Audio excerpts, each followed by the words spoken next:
नमस्कार, खबरों का पंचनामा देख रहे हैं आप। मैं हूं आपके साथ पूजा। हम लेकर आए हैं देश और दुनिया की 5 बड़ी खबरें जिसपे चर्चा के लिए मेरे साथ स्टूडियो में मौजूद हैं कैपिटल टीवी के editor in chief doctor Manish Kumar. Doctor साहब, बहुत बहुत स्वागत है आपका। धन्यवाद। सबसे पहले नजर हेडलाइंस पर। खेल के मैदान पर भी ऑपरेशन सिंदूर। एशिया कप में पाकिस्तान को धूल चटाने के बाद बोले पीएम मोदी, हार से बौखलाए मोहसिन नकवी ट्रॉफी लेकर भागे, एक्शन मोड में बीसीसीआई। भारत पाकिस्तान मैच के बाद ट्रॉफी विवाद। एशिया कप ट्रॉफी नहीं लेने के भारत के फैसले पर संजय राउत ने की भद्दी टिप्पणी, तो आम आदमी पार्टी ने मैच से हुई करोड़ों की कमाई पर उठाए सवाल। अमित शाह ने फिर दोहराया नक्सल मुक्त भारत का लक्ष्य। 31 मार्च 2026 तक देश नक्सलवाद से मुक्त हो जाएगा। शाह बोले, अब नहीं होगा सीज फायर।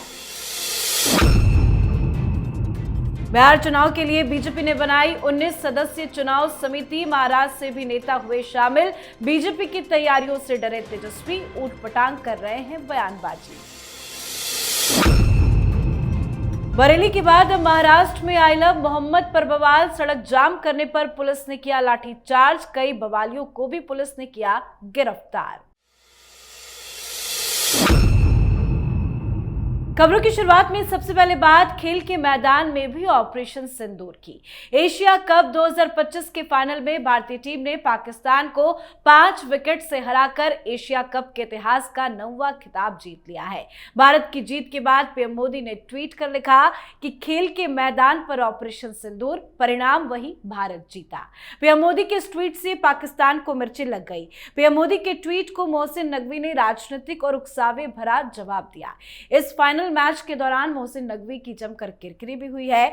दरअसल जीत के बाद भारतीय टीम ने ट्रॉफी लेने से इनकार कर दिया क्योंकि एसीसी के अध्यक्ष और पाकिस्तान के गृह मंत्री मोहसिन नकवी से ट्रॉफी लेना उन्हें स्वीकार्य नहीं था। पर पाकिस्तान की हरकत देखिए। मोहसिन नकवी टीम इंडिया की जीत की ट्रॉफी और हमारे खिलाड़ियों के व्यक्तिगत मेडल लेकर चले गए। पाकिस्तान की इस हरकत पर बीसीसीआई भड़क उठा है।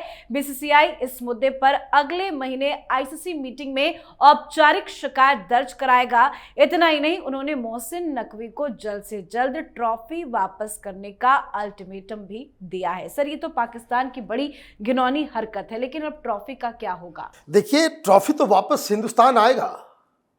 इनकी हैसियत नहीं ये है कि उस ट्रॉफी को अपने पास रख सके।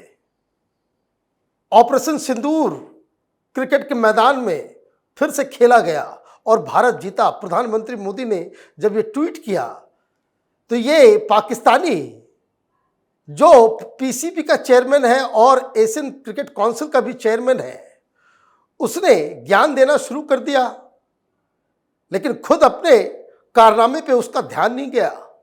आपने ही तो पाकिस्तान के गेंदबाजों को एयरफोर्स पायलट का ड्रेस पहना करके आपने मीम्स बना करके आपने शेयर किया था।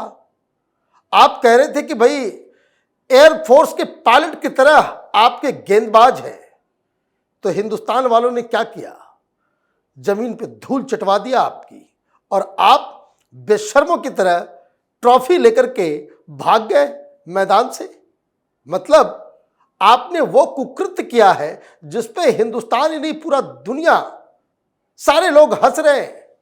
पाकिस्तान के चैनलों को देखिए, सारे लोग मोहसिन नकवी को ही गद्दार बता रहे हैं और पाकिस्तान क्रिकेट की जो फजीहत हुई है उसके लिए जिम्मेदार बता रहे हैं। भारत का फैसला बिल्कुल सही था कि ऐसे शख्स जिसके हाथ हिंदुस्तानियों के खून से सने हुए हो, वो कोई क्रिकेटर नहीं है, पाकिस्तान का गृह मंत्री है, और इसलिए उसके हाथ से ट्रॉफी लेना वो एक बहुत बड़ा पाप हो जाता।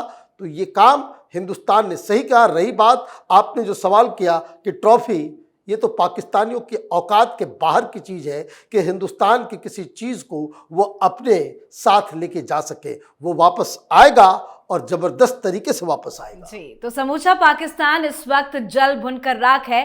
पाकिस्तान की इस नीच हरकत पर बीसीसीआई ने कड़ी आपत्ति भी जताई है। मोहसिन नकवी ने पीएम नरेंद्र मोदी की खेल में युद्ध को घसीटने के लिए आलोचना की है। तो वहीं हमारे देश के विपक्ष को देखिए कि उनको पाकिस्तान से कितनी मोहब्बत है।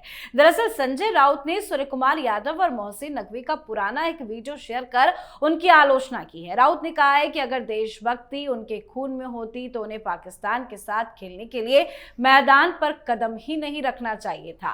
और तो और देश में ऊपर से नीचे तक ड्रामा चल रहा है। संजय राउत ने यह भी कहा कि देश की जनता के सामने नौटंकी की जा रही है। साथ ही विपक्ष के कई नेताओं ने इस पूरे वीडियो को शेयर किया अपने सोशल मीडिया अकाउंट पर। तो वहीं आम आदमी पार्टी के नेता सौरभ भारद्वाज ने भारत पाकिस्तान क्रिकेट मैच से हुई कमाई को लेकर बड़ा सवाल खड़ा किया है। क्यों हमारा देश का विपक्ष अलग अलग मुद्दों को उठाकर एक राजनीति करने की कोशिश। देखिए, बुद्धि भ्रष्ट हो गई है संजय राउत की और अरविंद केजरीवाल की।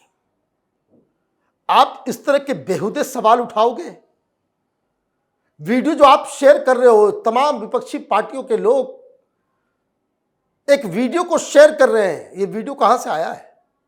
सवाल तो ये है ना कि वीडियो आखिर आया कहां से? खुद तो आपने अपने फोन पे उसको रिकॉर्ड नहीं किया, कहीं से आया।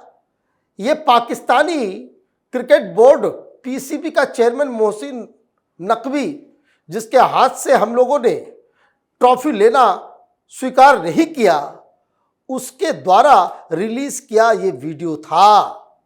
अब प्रधानमंत्री मोदी को घेरने के लिए हिंदुस्तान की जनता को आप मूर्ख कहेंगे? आप मोहसिन नकवी के वीडियो का इस्तेमाल करके हिंदुस्तान की सरकार के ऊपर सवाल खड़े करेंगे? आप किसके साइड हैं? और ये सौरभ भारद्वाज ये कह रहा है कि तुम्हारी औकात नहीं है क्रिकेटर्स को, कि जो तुमने कमाए हैं वो जो पहलगाम में जो लोग मारे गए उनकी विधवाओं को जाकर के दो, ये तुम्हारी औकात। द वर्ड ही यूज्ड, औकात। तो पलट के तो सवाल ये भी किया जा सकता है ना कि जितने तुमने घोटालेबाजी में पैसे जो कमाए, ये पूरी की पूरी पार्टी, पूरा का पूरा लीडरशिप, जिस तरह से शराब घोटाले में काला धन इकट्ठा किया, जिसकी वजह से जनता ने आपको दिल्ली से बाहर कर दिया, उस पैसे का कभी कोई हिसाब किताब आपने दिया? तो तुमने औकात टेस्ट करने की कोशिश की तो सूर्य कुमार यादव ने बाकायदा उसका जवाब भी दे दिया। अपनी कमाई इस पूरे एशिया कप में जो भी उनको मैच फी मिला वो इंडियन आर्मी को उसने दे दिया। कथनी और करनी में, नेताओं और कर्मवीरों में ये फर्क नजर आना चाहिए। ये हिंदुस्तान के जो नेता इस तरह के मौके पे इस तरह की वाहियात बातें करते हैं, इनकी वजह से राजनीति को लोग घृणा करने लगे हैं। जी, अब बात नक्सलवाद के द एंड की। अमित शाह ने एक बार फिर नक्सलवाद के खात्मे का ऐलान किया है। उन्होंने दोहराया है कि 2026 तक भारत को नक्सलवाद मुक्त कर दिया जाएगा। अमित शाह ने भारत मंथन 2025 नक्सल मुक्त भारत कार्यक्रम को संबोधित किया। इस दौरान उन्होंने कहा कि आज नक्सलवाद के दोनों पहलू, सुरक्षा और विकास पर चर्चा हुई। मैंने कहा कि 31 मार्च 2026 तक देश नक्सलवाद से मुक्त हो जाएगा। साथ ही उन्होंने स्पष्ट रूप से कहा कि जो लोग हथियार छोड़ना चाहते हैं उनके लिए सीजफायर की जरूरत नहीं। आप हथियार डाल दीजिए, पुलिस की ओर से एक भी गोली नहीं चलेगी, बल्कि आपको समाज से पुनर्वासित किया जाएगा। अमित शाह ने यह भी बताया कि 2014 में 126 नक्सलाइट जिले थे, लेकिन अब सिर्फ 18 नक्सलाइट जिले ही बचे हैं। मोस्ट इफेक्टेड जिले की अलग कैटेगरी होती है, वो 36 थे, अब सिर्फ 6 ही बचे हैं। बार बार अमित शाह ऐलान कर रहे हैं, डेडलाइन बता रहे हैं। क्या है उनकी पूरी तैयारी? देखिए, तैयारी क्या, वो तो एक्शन दिख रहा है। एक्शन दिख रहा है। 126 से घट के कहां पहुंच गया? और मोस्ट इफेक्टेड की संख्या सिर्फ 6, और 6 जिले में भी 6 जिले में पूरी तरह नहीं, 6 जिले के किसी किसी कोने में ये फंसे हुए हैं। ये सवाल क्यों उठा? सीज फायर और सरेंडर, इसके फर्क को समझिए।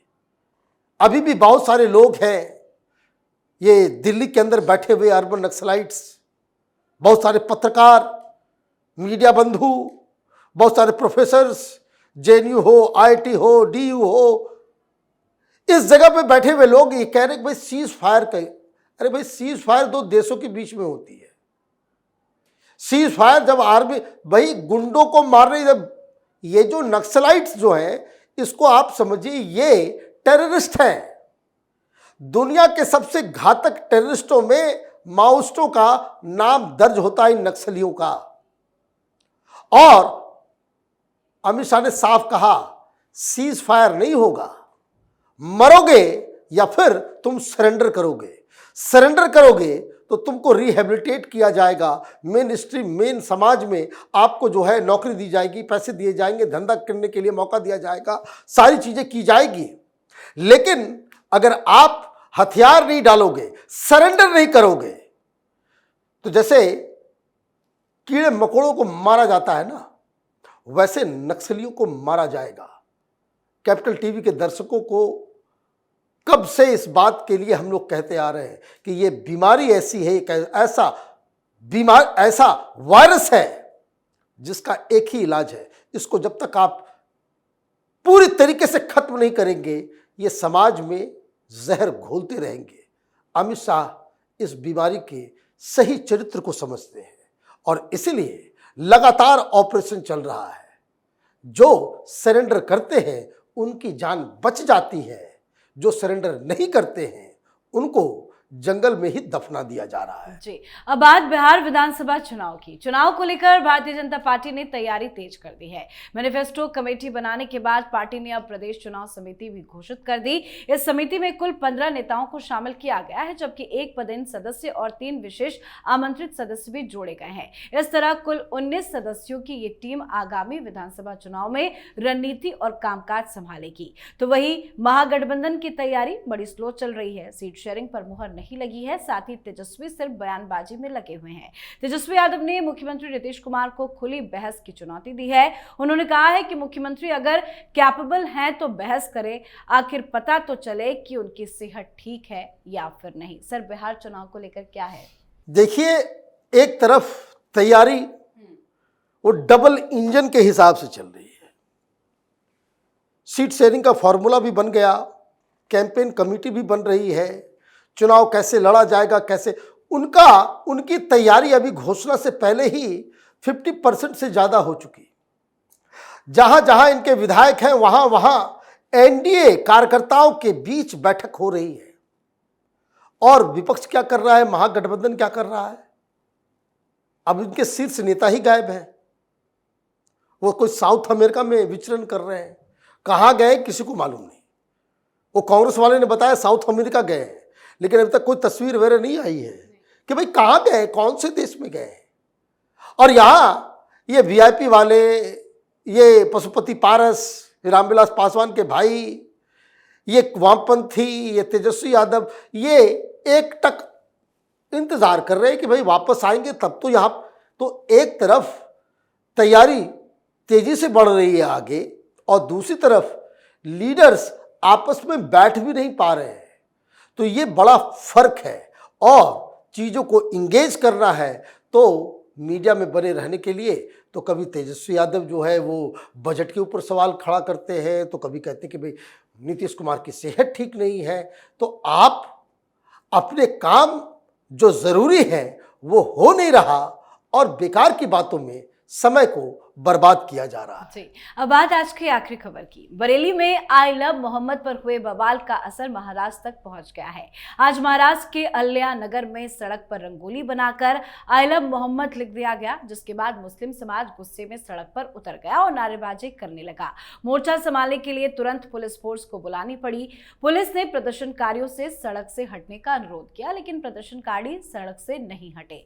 इसके बाद पुलिस बल ने प्रदर्शनकारियों पर लाठीचार्ज कर दिया। कुछ को हिरासत में भी लिए जाने की खबर सामने आ रही है। सर, पहले बरेली, उसके बाद अब महाराष्ट्र, क्या चल रहा है, किसकी साजिश है ये? देखिए, जो अहल्या नगर में जो हुआ वो किसी ने जमीन के ऊपर आई लव मोहम्मद लिख दिया, तो मुसलमान भड़क गए कि मोहम्मद साहब का नाम जो है वो जमीन पर कैसे लिखा जा सकता।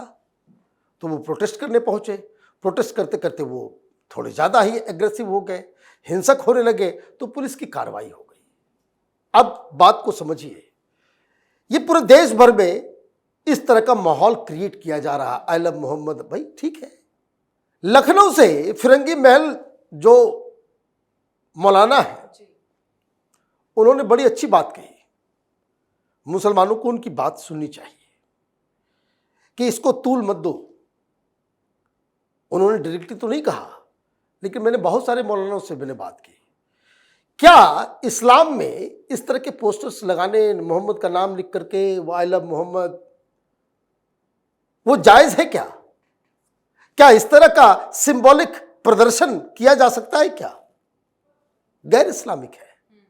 अब आप सैकड़ों जगह पोस्टर्स बनाएंगे, कागज छपवाएंगे, तो वो गिरेगा भी, फटेगा भी।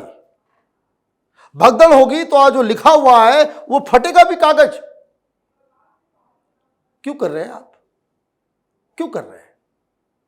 कागज फट गया, कागज पे पैर पड़ गया, वो नीचे जमीन पे गिर गया, तो फिर क्या होगा? तो इसकी जिम्मेदारी कौन लेगा? तो एक तो आप गलत चीज को जो इस्लाम के हिसाब से सही नहीं माना जाता, ये पोस्टर, तस्वीर, वो काम कर रहे हो, और उसके बाद इस तरह की चीजें होती है तो फिर वो हिंसा भड़कती है। तो कहाँ है वो तमाम मौलवी मौलाना जो सेक्युलरिज्म के झंडा बरदार हैं? उनको ये बताना चाहिए कि इस तरह के चीज़ों को बढ़ावा दे करके समाज में आप हिंसा को प्रेरित कर रहे हैं। जी, बहुत बहुत धन्यवाद सर समझाने के लिए। धन्यवाद। तो खबरों का पंचनामा में आज के लिए फिलहाल इतना ही। देश विदेश की बाकी खबरों और उनके सटीक एनालिसिस के लिए देखते रहिए कैपिटल टीवी। हमें लाइक कीजिए, शेयर कीजिए और कैपिटल टीवी को सब्सक्राइब कीजिए। नमस्कार।